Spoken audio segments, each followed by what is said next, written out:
Qué grandiosa es la puesta del sol, admirable cual amanecer,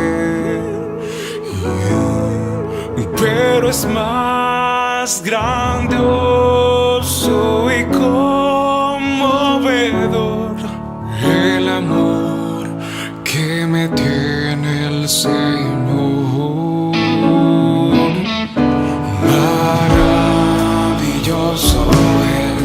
Maravilloso es cuando pienso que Dios me ama a mí. Maravilloso es cuando pienso que Dios me ama a mí. Amados hermanos de la fe, amigos y todo aquel que es motivado por el Espíritu Santo a escuchar su palabra, les invitamos cordialmente a escuchar el mensaje que Dios tiene preparado para nuestros vidas, la palabra de Dios que nos ayuda a descubrir la voluntad de Dios en nuestras vidas. Siéntanse regocijados de esta gran bendición. Que Dios los continúe bendiciendo, amados hermanos, amigos y conocidos.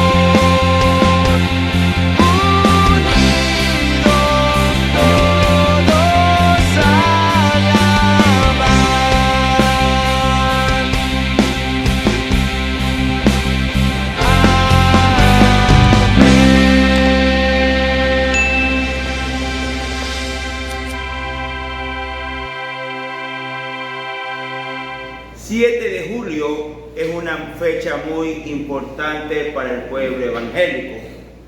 En Puerto Cayo, Manabí, el 7 de julio de 1896, llegaría a nuestro país Jorge Fisher, J.A. Strain y F.W. Farmer, quienes fueron los primeros misioneros evangélicos en nuestro país. Debemos recordar que nuestro gobierno usaremos la expresión casado como una religión, y las personas que no eran miembros de esa religión no se los consideraba ciudadanos ecuatorianos. Si se los encontraba leyendo una Biblia, podían ser expropiados sus bienes. Estos hombres valientes pudieron llegar al Ecuador gracias a que Eloy Alfaro Delgado, presidente de nuestra república, declaró al Ecuador Estado laico y que cada persona podía participar de su propia religión. ¿Estamos de fiesta? Sí, mis amados hermanos. Hombres valientes, podríamos decir jovencitos, porque eran muchachos de 20, 22, 23 años, dejaron la comodidad de su hogar, se embarcaron en vapores en aquellos días y viajaron al África y a Sudamérica para llevar el Evangelio a personas que no lo conocían. Y primero debemos entender que predicar el Evangelio es una orden, no es opcional. Unos cristianos sí y otros cristianos no. Es una orden que nos da el Señor Jesucristo y que estos tres jóvenes valientes la obedecieron. Veamos el Evangelio de Mateo, capítulo 28, del 18 al 20. Evangelio de Mateo, capítulo 28, del 18 al 20. Y Jesús se acercó y les habló diciendo: toda potestad me es dada en el cielo y en la tierra. Por tanto, id y haced discípulos a todas las naciones, bautizándolos en el nombre del Padre, y del Hijo, y del Espíritu Santo, enseñándoles que guarden todas las cosas que os he mandado. He aquí, yo estoy con vosotros todos los días hasta el fin del mundo. La orden es una consecuencia, mis amados hermanos, y tenemos que tener claro esto. Cuando Jesús dice: toda potestad me es dada en el cielo y en la tierra, está diciendo: yo soy el Rey del universo, yo soy el gran jefe del universo, de lo que está en el cielo y en la tierra, y en consecuencia yo te ordeno. Cuando nuestro Rey nos da una orden, debemos obedecerlo. Si usted no predica el Evangelio, Jesús no es su Señor, porque usted está en desobediencia. ¿Cuál es la orden? Vaya a ser discípulos a todas las naciones, bautizándolos y enseñándoles. Y esta orden tiene 3 etapas. Usted tiene un vecino, un familiar que le está hablando de Jesús, y usted lo invita a la grey, le invita a la casa de oración para que escuche el mensaje de Dios. Su trabajo no termina cuando esa persona viene, porque luego que él viene tiene que usted perseverar en la predicación y llevarlo al bautizo. El trabajo no termina cuando él se bautiza. Luego usted tiene que enseñarle el caminar de Cristo. Entonces, el Rey del universo toma la potestad dada por Dios y nos hace una orden, nos da una orden.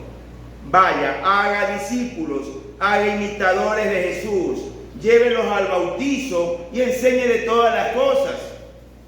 Quisiera hacerle una pregunta en este momento. ¿Jesús es su Señor? Como Jesús es su Señor, usted debe obedecerlo porque Él es su amo. Cuando el apóstol Pablo habla de siervos de Jesucristo, él utiliza en sus cartas la palabra doulos. Doulos quiere decir esclavo.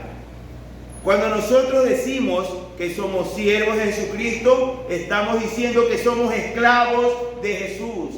Ya usted no está solo, tiene su amo, que es el Señor Jesús, que lo va a proteger, lo va a defender, lo va a guiar. Y usted va a vivir para Él, porque Él murió por nosotros.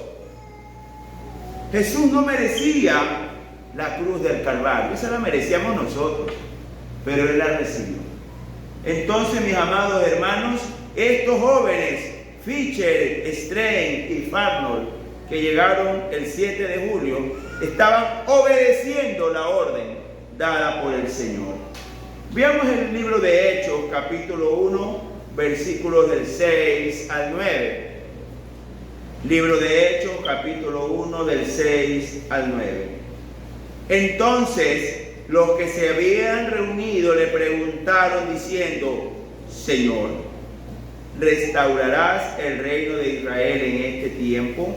Y él les dijo: no os toca a vosotros saber los tiempos o las sazones que el Padre puso en su sola potestad, pero recibiréis poder cuando haya venido sobre vosotros el Espíritu Santo, y me seréis testigos en Jerusalén, en toda Judea, en Samaria y hasta lo último de la tierra. Y habiendo dicho estas cosas, viéndolos ellos, fue alzado y le recibió una nube que le ocultó de sus ojos.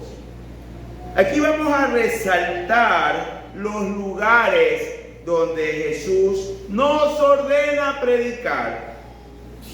Está diciendo Jerusalén, está diciendo Judea, está diciendo Samaria y hasta lo último de la tierra. Es decir, empezamos por nuestra comunidad local. ¿Usted ya predicó en su barrio? ¿Ya predicó en su familia? Cuando ya lo haya hecho, debe hacerlo a toda la ciudad, a todo el país, y luego debe ir comisionado a todo el mundo. No podemos nosotros ser luz de la calle y oscuridad de la casa. Muchas veces nuestra familia no quiere saber del Evangelio, pero usted puede predicarles mostrando una conducta diferente. Que las personas noten un cambio en nosotros, que ya no somos peleones, rencillosos, que ya no somos groseros, que dentro de nuestras posibilidades ayudamos, que puedan ver en nosotros a Cristo Jesús.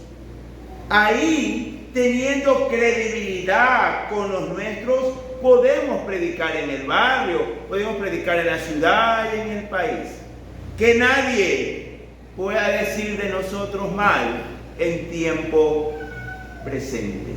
Es impactante cuando usted ve personas que en el pasado fueron cargadas de pecados y que ahora el Señor los restaura. Esa creo yo que es la mayor arma de evangelización, una vida diferente.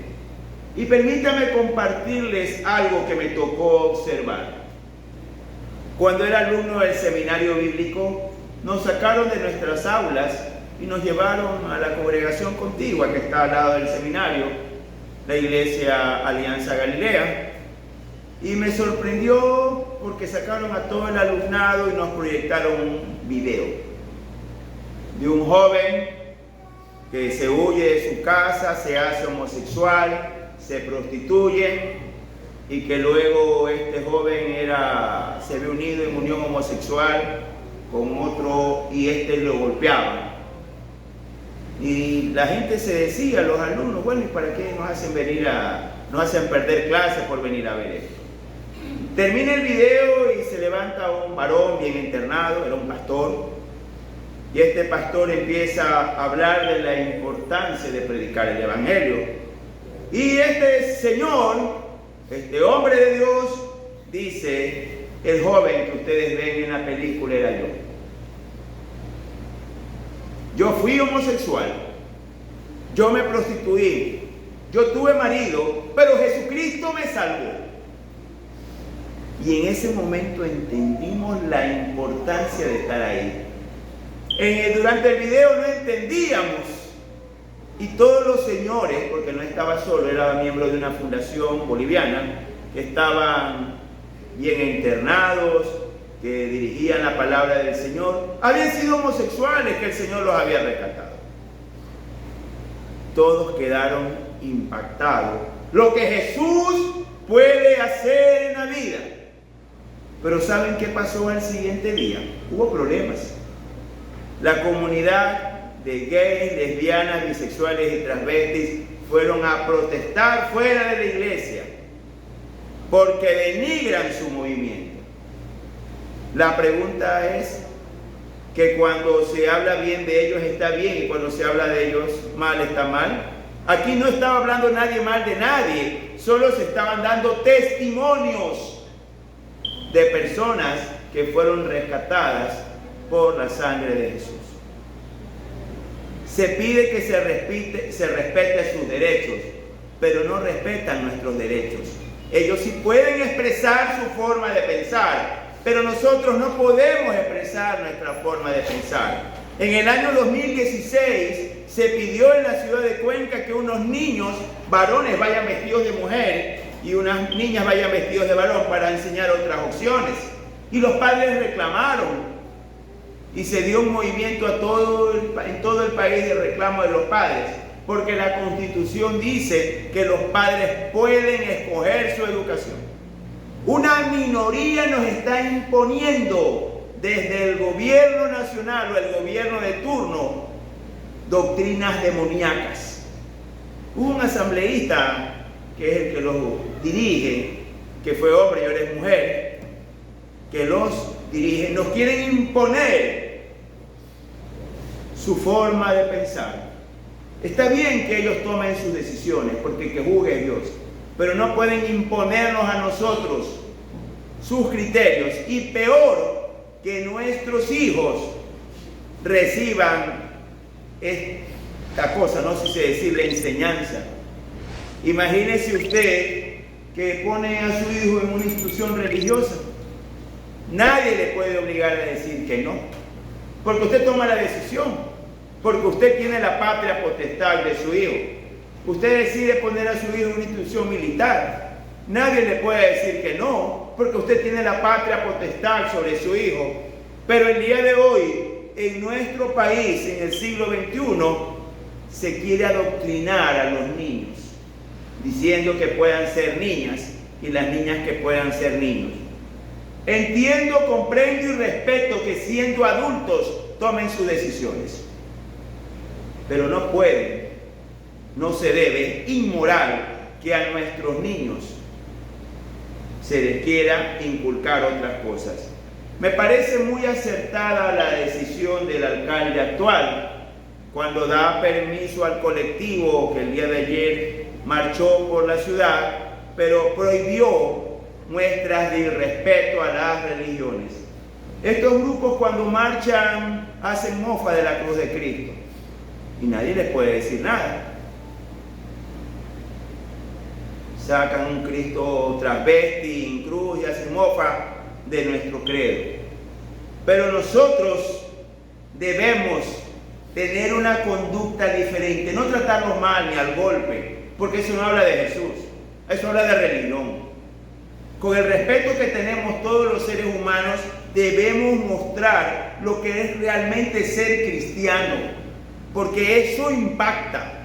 Así como decía hace un momento, nos impactó a todos ver la transformación que pudo hacer el Evangelio de Cristo en ese grupo de varones.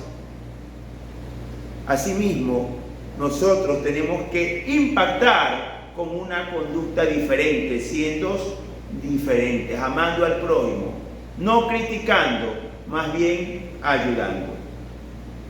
Los invito a ver el libro de Romanos, capítulo 15, del 20 al 21. Romanos 15, del 20 al 21. Y de esta manera me esforcé a predicar el Evangelio, no donde Cristo ya hubiese sido nombrado, para no edificar sobre fundamento ajeno, sino como está escrito, aquellos a quienes nunca le fue anunciado acerca de él verán, y los que nunca habían oído de él entenderán. El apóstol Pablo muy acertadamente explica la base de la evangelización. Y él dice que se esforzó en predicar el evangelio no a evangélicos, no a creyentes, a personas que nunca hayan recibido el evangelio. Este es el origen de las extensiones de las iglesias. Si usted conoce un barrio de la comunidad donde no haya iglesia cristiana, un lugar donde deba ser predicado el evangelio, amados hermanos, ese es nuestro punto de destino. Pero muchas personas no lo entienden. Visitaba a mi amado hermano Freddy y conté que en la misma peatonal habían 6 iglesias. Nunca leyeron el libro Romanos, definitivamente. Nosotros tenemos que proyectarnos a lugares, pueblos, recintos, barrios, donde no haya evangelio, donde no haya sido predicado. Donde yo veo 6 iglesias en la misma cuadra, yo lo que estoy viendo son empresas económicas que están peleándose el mercado, pensando que el diezmo y ofrenda, que es para el crecimiento de la obra de Dios, es para el lucro personal de algunas personas. Gracias a Dios, en este sector somos la única congregación y estamos aquí hace algunas décadas predicando el evangelio fielmente por medio de la escuela José de la Cuadra y por medio de nuestra congregación. Entonces, amados hermanos, nosotros no estamos en competencia, ni los cristianos están en competencia en poner iglesias una al lado de la otra. Nosotros debemos predicar el evangelio donde nunca se haya puesto ese fundamento, porque nosotros estamos para buscar que todos conozcan de Jesús y que Jesús pueda transformar la vida. Como segundo punto quisiera aclarar que es dar testimonio, que es lo que nos manda la Escritura muchas veces. Y entendamos que el dar testimonio es una figura judicial. Está hablando de una corte, un fiscal y un defensor.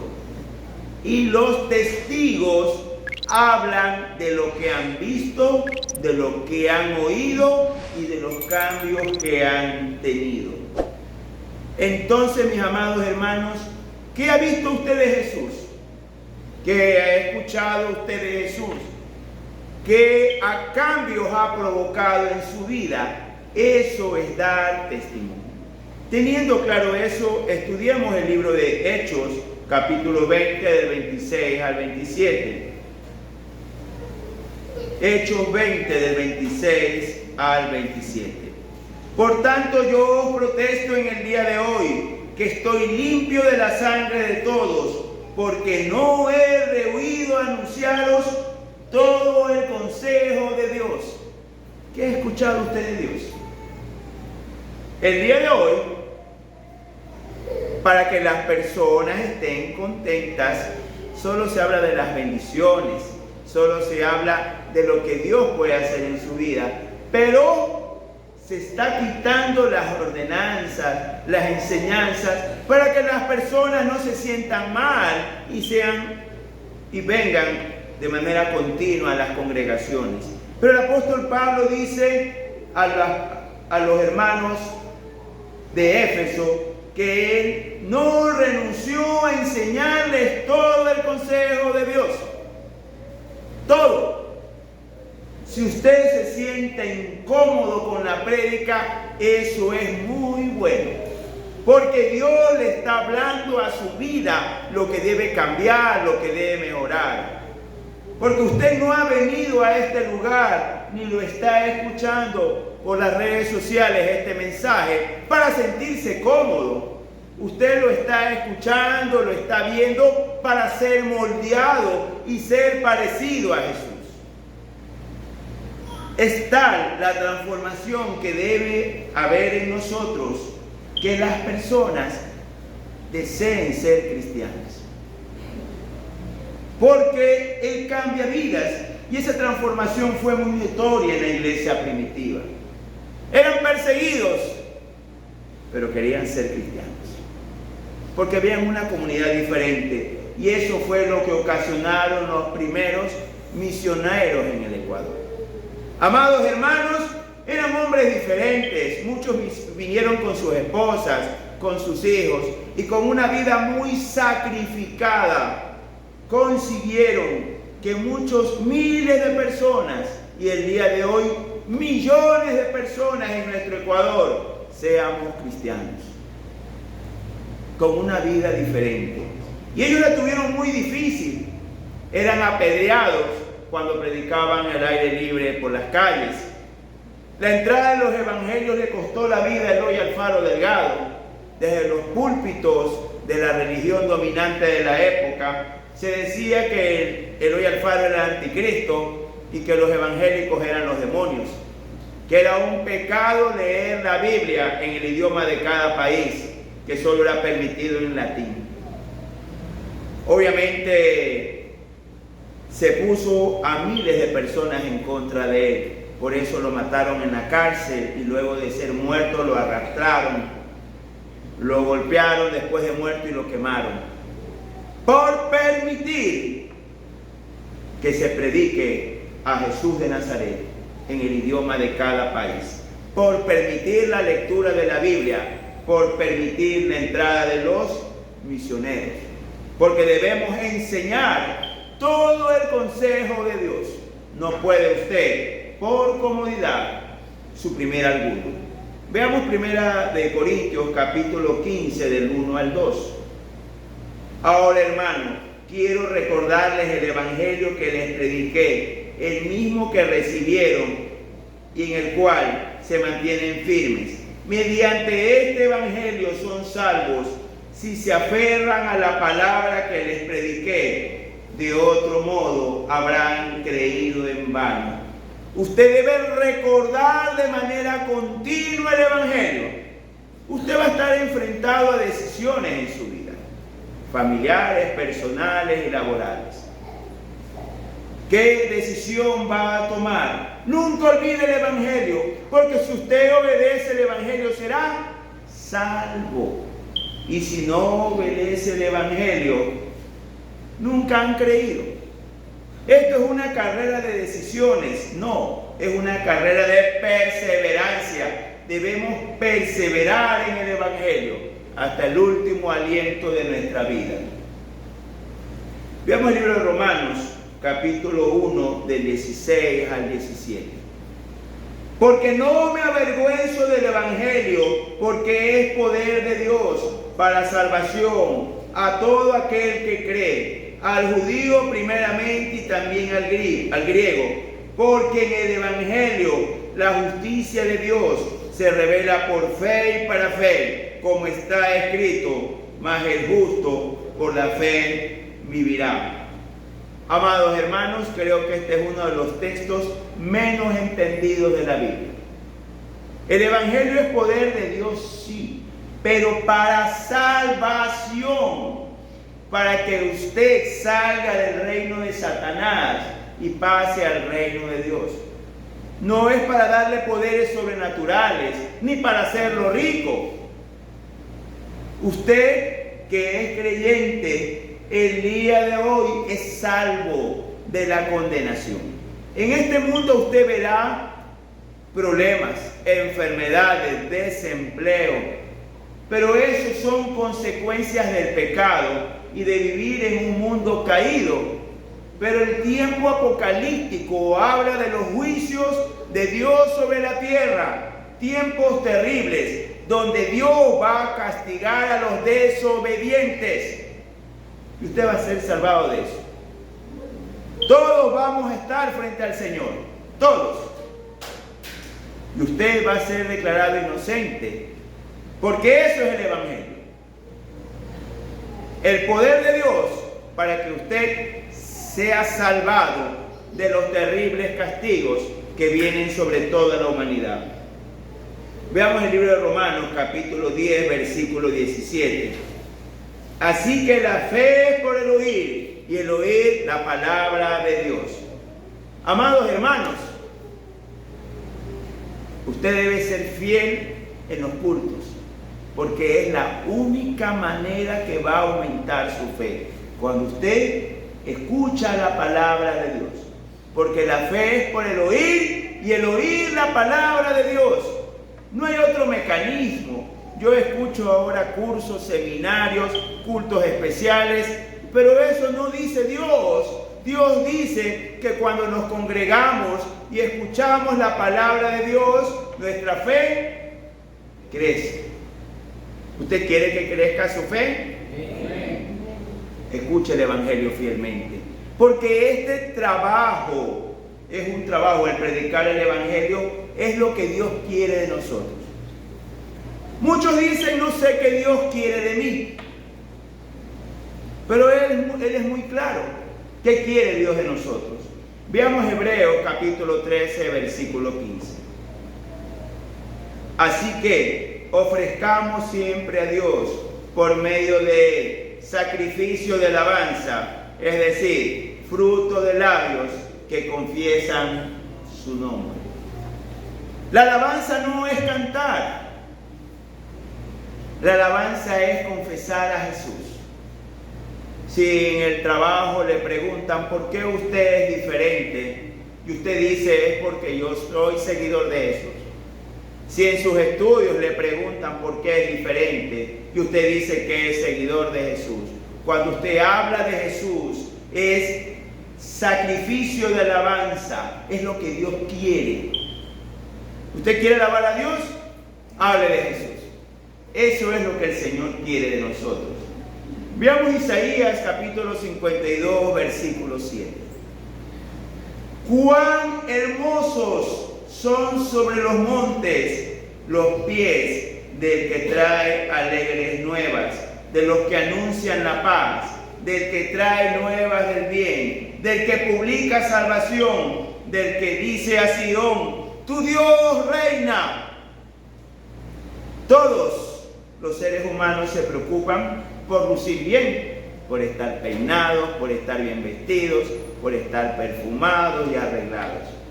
Hay una carrera de consumismo.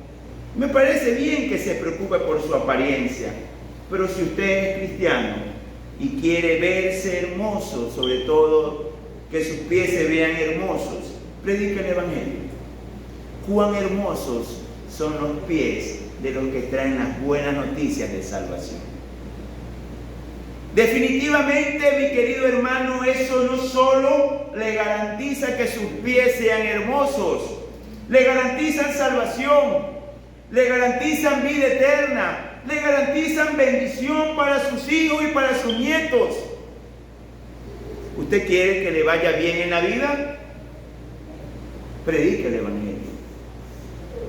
Si no lo aceptan, no se preocupe, no lo han despreciado a usted, han despreciado al Señor. Si no quieren escucharlo a usted, muestre una conducta diferente, donde no reine el grito, el insulto, el alcohol, la droga, el adulterio, donde vean a Jesús plasmado en su vida, porque todos estamos llamados a seguir sus pisadas. Jesús caminó predicando el Evangelio. El apóstol Pablo lo hizo, los primeros cristianos lo hicieron, los tres valientes que llegaron a Puerto Cayo en 1896 lo hicieron. Debemos seguir estas pisadas, porque a esto hemos sido llamados. Y veamos 1 de Pedro, capítulo 2, versículo 21. Pues para esto fuisteis llamados, porque también Cristo padeció por nosotros, dejándonos ejemplo para que sigáis sus pisadas. En este mes, la comunidad evangélica cristiana está de fiesta. Recordamos el ingreso del Evangelio del Ecuador, cuando hombres valientes, dejando la comodidad de su país, se embarcaron para dejar su vida en el nuestro, predicando el Evangelio. Sigamos las pisadas de Jesús. Sigamos las pisadas de Fisher, de todos los evangelistas que dieron su vida por el Señor. Yo le invito a que sigamos a nuestro Rey. Amén. Amén. Dios los bendiga y adelante en Cristo.